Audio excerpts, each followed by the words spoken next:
ابن انسان سبت کا مالک۔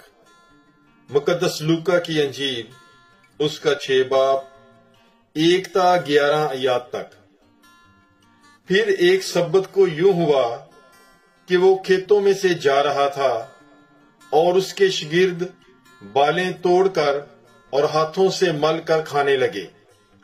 تب فریسیوں میں سے بعض ان سے کہنے لگے، تم کیوں وہ کام کرتے ہو جو سبت کو کرنا روا نہیں؟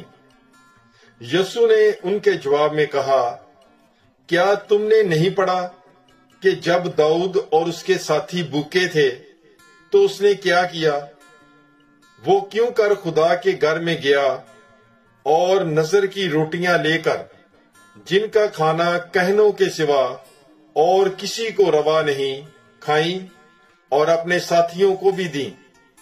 پھر اس نے ان سے کہا کہ ابن انسان سبت کا بھی مالک ہے۔ اور کسی اور سبت کو بھی یوں ہوا کہ وہ عبادت خانے میں داخل ہو کر تعلیم دینے لگا، اور وہاں ایک آدمی تھا جس کا دہنا ہاتھ سوکھا ہوا تھا۔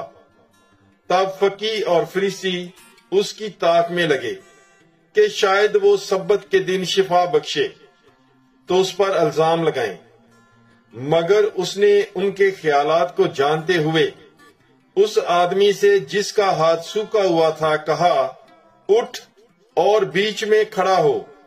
وہ اٹھ کر کھڑا ہو گیا۔ تب یسوع نے ان سے کہا، میں تم سے ایک بات پوچھتا ہوں کہ سبت کے دن نیکی کرنا روا ہے یا بدی کرنا، جان کو بچانا یا ہلاک کرنا؟ اور ان سب پر نظر دوڑا کر اس آدمی سے کہا، اپنا ہاتھ بڑھا۔ اس نے بڑھایا اور اس کا ہاتھ درست ہو گیا۔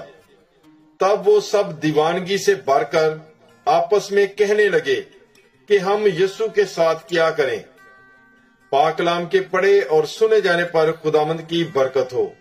خدا کا شکر ہو۔ God bless you. Bible is life.